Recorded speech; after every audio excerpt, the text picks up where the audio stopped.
So I bought this 1998, 1999 Jeep Cherokee, knowing that it had a few issues. Leaky transmission line, bald tires, leaky exhaust up by the manifold. But, the paint's faded little. Needs a headliner. But I didn't know everything about it. I knew some good things about it too. The engine runs really well. It's got brand new brakes on the front. So I've had it now for, I don't know, a week or 2 weeks maybe.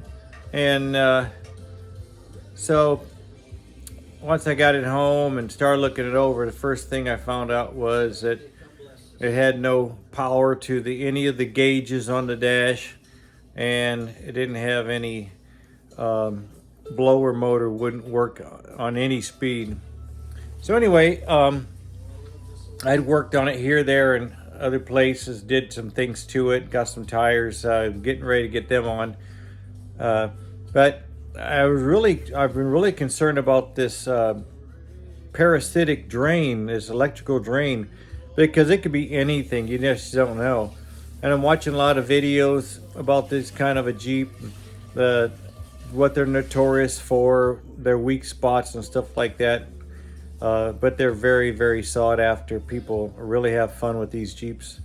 So I was in here telling my wife today that,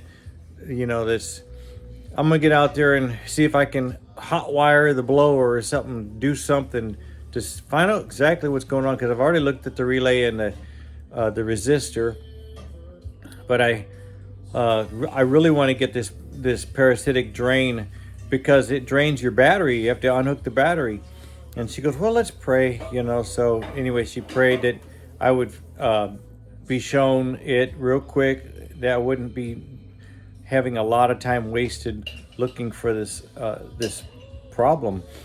So first thing I do, I go out there, I start messing with the blower motor and realize I'm not gonna do what I think I want to do, because I don't want to break any wires, nothing up under the hood. So I go back and I start looking inside the Jeep, and that's when I looked up and I thought, well, what if that is a part of the culprit?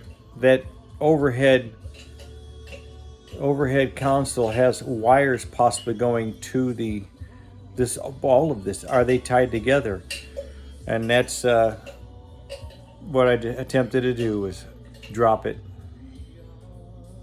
Okay, the reason I'm making this video is because I've seen so many people that have tried to tell you how to fix these XJs when the cluster, the dash cluster, all that dies and it won't work at all, not functioning.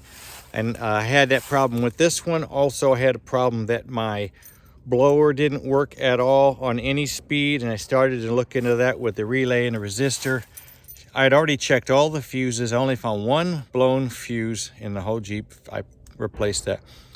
But I was watching some guys on YouTube, and I seen a guy, just for TikTok reasons, cutting the roof off of his Jeep. And when he did, he started on the passenger side and he started cutting this pillar here off. And as he cut that pillar off, then when he went inside his Jeep to start it,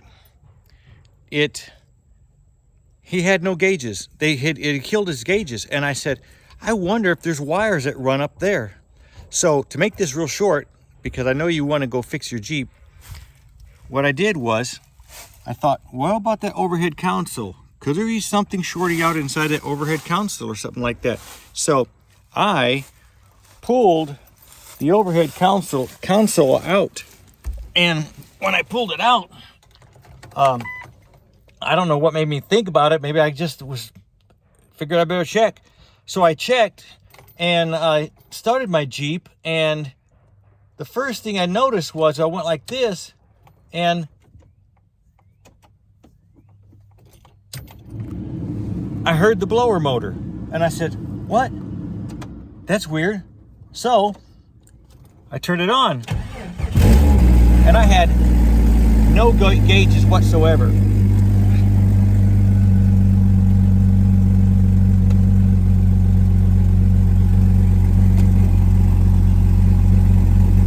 no gauges again.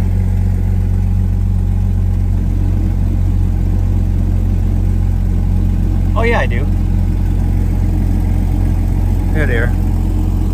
I don't know what's going on. I thought there for a second they weren't working.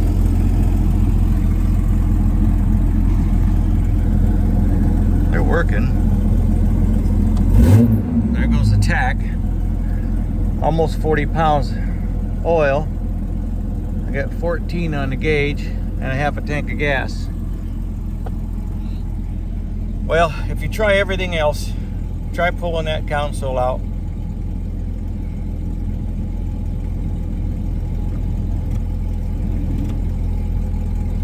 Seemed to work for me.